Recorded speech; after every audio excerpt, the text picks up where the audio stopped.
സത്യത്തിൽ എനിക്ക് സണ്ണിയോട് ഒടുങ്ങാത്ത പകയാണ് തോന്നിയത്.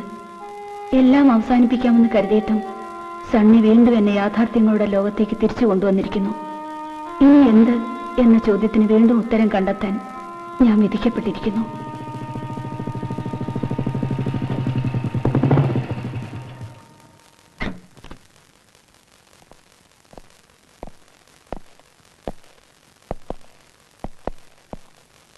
മേം സാബ് കുളിയൊക്കെ കഴിഞ്ഞു, ആഹാരവും കഴിച്ചു, സമാധാനമായി.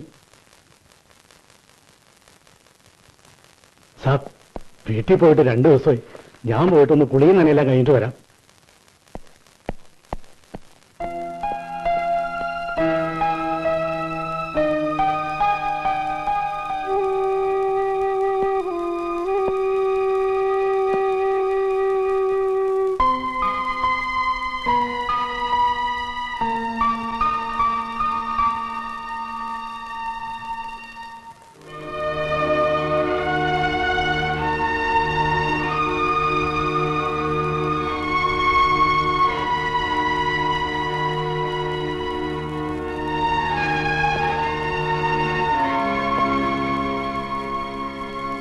സൂസന്നയോട് എല്ലാം സാവധാനത്തിൽ സംസാരിക്കാമെന്ന് കരുതി.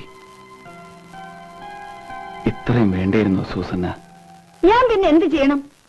ഞാനൊന്ന് ഒഴിവായി കിട്ടാൻ എന്ത് വില തരണമെന്ന് എന്റെ മുഖത്ത് നോക്കി ചോദിച്ച ഭർത്താവിന്റെ കാല് പിടിച്ച് കെഞ്ചണോ? വേറൊന്നും ചിന്തിക്കാനുണ്ടായിരുന്നില്ല. അതുകൊണ്ട് ഞാൻ ആത്മഹത്യ ചെയ്യാൻ തീരുമാനിച്ചു. നിങ്ങൾ ആരാ ഇതൊക്കെ ചോദിക്കാൻ? എന്റെ രക്ഷിതാവോ? ഇനി എന്റെ മുമ്പിലുള്ള ഒരേ ഒരു വഴി ആത്മഹത്യ തന്നെയാണ്. നിങ്ങൾ എന്നെ എത്ര പ്രാവശ്യം രക്ഷിക്കും? എല്ലാം തെറ്റിപ്പോയി സൂസന്ന. എന്റെ എല്ലാ പ്രാരാബ്ധങ്ങളും മറന്ന് ഞാൻ സൂസന്നെ സ്വീകരിക്കണമായിരുന്നു.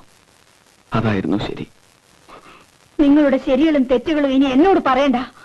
ആദ്യം എന്നെ മോഹിപ്പിച്ചിട്ട് കുടുംബ പ്രാരാബ്ധം പറഞ്ഞ് സ്വയം പിന്തിരിഞ്ഞു. ഞാൻ ആഗ്രഹിക്കുകയോ സ്നേഹിക്കുകയോ അല്ല, വെറുക്കുകയും ഭയപ്പെടുകയും ചെയ്തിരുന്ന ഒരാളെ വിവാഹം കഴിക്കാൻ നിങ്ങൾ എന്നെ നിർബന്ധിച്ചു. ഇപ്പോൾ അയാൾക്കും വേണ്ടതായപ്പോൾ ഞാൻ എന്നെ തന്നെ അവസാനിപ്പിക്കാൻ തീരുമാനിച്ചു. നിങ്ങൾ അതിനെ സമ്മതിക്കില്ല? നോ, ഞാനത് അനുവദിക്കില്ല. എല്ലാ തെറ്റും എന്റേതാണ്. ആ തെറ്റ് എന്നേക്കുമായി തിരുത്താൻ ഞാൻ തയ്യാറുമാണ്. രാജേട്ടനോടെല്ലാം തുറന്നു പറഞ്ഞ് സൂസന്നെ സന്തോഷത്തോടെ ഞാൻ സ്വീകരിക്കും. നിങ്ങളുടെ ഇഷ്ടാനിഷ്ടങ്ങൾക്കനുസരിച്ച് നിങ്ങളെ സ്നേഹിക്കാനും മറക്കാനും ഒക്കെ കീ കൊടുത്ത തുള്ളുന്ന പാവയല്ല ഞാൻ. എനിക്ക് മടുത്തു, എല്ലാം മടുത്തു. എനിക്ക് മരിക്കണം, ഞാൻ മരിക്കും. ഇല്ല സൂസന്ന, ഞാൻ തീരുമാനിച്ചു കഴിഞ്ഞു. എനിക്ക് എന്റെ സൂസനെ തിരിച്ചു വേണം. എന്നും സൂസനെ ഞാൻ സ്നേഹിച്ചിട്ടേ ഉള്ളൂ. എന്നും സൂസനയുടെ നല്ലതിനു വേണ്ടിയേ ഞാൻ എന്തും ചെയ്തിട്ടുള്ളൂ. പക്ഷെ എല്ലാം തെറ്റിപ്പോയി. ആ തെറ്റ് ഞാൻ തിരുത്തുന്നു. I want you. I don't want to lose you again. Susanna, Susanna, please. No, Susanna. Susanna. No.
എനിക്കൊരു കുറ്റബോധവും തോന്നുന്നില്ല.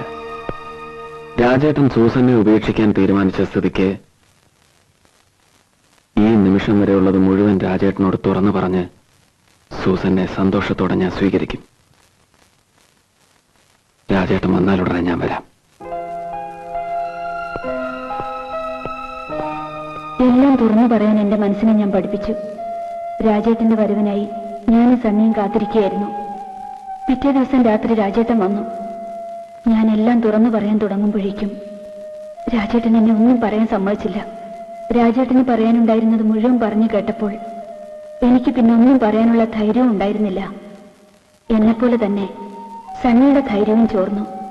പക്ഷേ പിന്നീടുള്ള ഓരോ നിമിഷവും എന്റെ കുറ്റബോധം എന്നെ വേട്ടയാടാൻ തുടങ്ങിയപ്പോൾ ഞാൻ വീണ്ടും രാജേട്ടനോടെല്ലാം തുറന്നു പറയാൻ സണ്ണിയെ നിർബന്ധിച്ചു.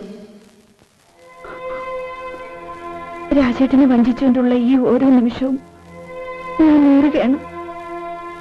നമുക്കെല്ലാം തുറന്നു പറയാം. വഞ്ചനയല്ല എന്ന് ഞാനും പറയുന്നില്ല. പക്ഷേ രാജേട്ടന്റെ നിലപാട് ഇങ്ങനെ മാറുമെന്ന് നമ്മൾ രണ്ടാളും കരുതിയതല്ല. ഞാൻ ചെയ്ത ഒരു തെറ്റ് തിരുത്താൻ ഒരു വലിയ തെറ്റ് ചെയ്യേണ്ടി വന്നു.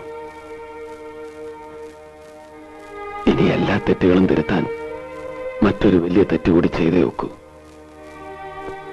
ഒരു ദുസ്വപ്നം പോലെ നടന്നതെല്ലാം മറക്കണം. അല്ലെങ്കിൽ സൂസന്നയുമായി പുതിയൊരു ജീവിതം സ്വപ്നം കാണുന്ന രാജേട്ടൻ തകർന്നു പോവും. അങ്ങനെ സംഭവിച്ചാൽ പിന്നെ നമ്മൾ ജീവിച്ചിരുന്നിട്ട്. ഞാനൊരു ട്രാൻസ്ഫറിന് ശ്രമിക്കുന്നുണ്ട്. അത് കിട്ടും. അത് കിട്ടിക്കഴിഞ്ഞാൽ പിന്നെ സൂസന്നയുടെ ജീവിതത്തിലേക്ക് ഒന്ന് എത്തി നോക്കാൻ പോലും ഞാൻ വരില്ല. That will be the end of everything.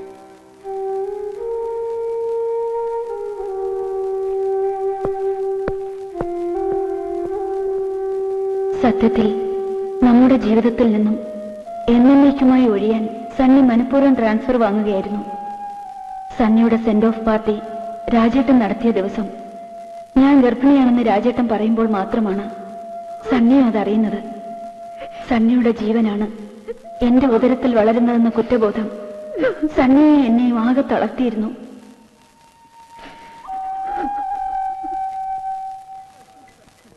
എനിക്ക് ഈ ട്രാൻസ്ഫർ കിട്ടിയത് ഇപ്പൊ എന്തുകൊണ്ടും ഭാഗ്യമായി. ഇനി നമ്മൾ തമ്മിൽ ഈ ജീവിതത്തിൽ ഒരിക്കലും കാണില്ല. കാണാതിരിക്കട്ടെ, അല്ലേ? സൂസന്നയുടെ കുട്ടി രാജേട്ടന്റെ കുട്ടി തന്നെയാണെന്ന് സ്വയം മനസ്സിനെ പറഞ്ഞു വിശ്വസിപ്പിക്കണം. നിങ്ങൾക്ക് സന്തോഷം നിറഞ്ഞ ഒരു കുടുംബജീവിതം ഉണ്ടാവാൻ ഞാൻ പ്രാർത്ഥിക്കും. ഒന്നും അറിഞ്ഞുകൊണ്ട് ചെയ്തതല്ല. എല്ലാറ്റിനും എന്നോട് ക്ഷമിക്കണം മോളെ. പിന്നെ ഞങ്ങൾ തമ്മിൽ കണ്ടിട്ടില്ല. കാണരുതേ എന്ന് മാത്രമേ എന്റെ മനസ്സ് എപ്പോഴും പ്രാർത്ഥിച്ചിരുന്നുള്ളൂ. അതുകൊണ്ട് തന്നെയാണ് ഞാൻ സണ്ണിയുടെ കല്യാണത്തിന് വരാതെ ഒഴിഞ്ഞു മാറിയതും പിന്നീട് ഡേസിയുടെയും മോളുടെയും മരണം അറിഞ്ഞിട്ട് പോലും കൂടെ വരാതിരുന്നതും. പക്ഷേ നമ്മൾ അന്ന് കോവളത്ത് വെച്ച് അവിചാരിതമായി സണ്ണിയെ വീണ്ടും കണ്ടു. സണ്ണിയും കല്യാണം കഴിച്ച് കുടുംബവുമായി സന്തോഷമായി കഴിയുന്നുവെന്ന് കണ്ടപ്പോ എന്റെ മനസ്സാകെ ഒന്ന് തണുത്തു തുടങ്ങി. പക്ഷേ പിറ്റേ ദിവസം രാവിലെ രാജേട്ടൻ നടക്കാൻ പോയ സമയം മോൾ ഒറ്റയ്ക്ക് മുറിയുടെ പുറത്ത് കളിച്ചുകൊണ്ടിരുന്നു. ഡേസിയും കുഞ്ഞും ഉണർന്നിരുന്നുമില്ല.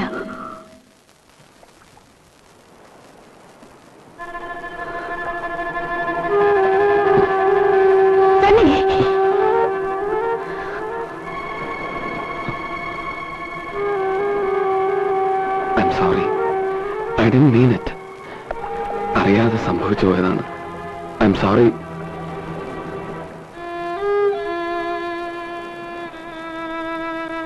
സത്യത്തിൽ മോളെ സണ്ണി ലാളിക്കുന്നത് കണ്ടപ്പോൾ അയാൾ മനഃപൂർവ്വം മോളുടെ മേൽ സ്വന്തം പിതൃത്വം സ്ഥാപിക്കുന്നത് പോലെയാണ് എനിക്ക് തോന്നിയത്.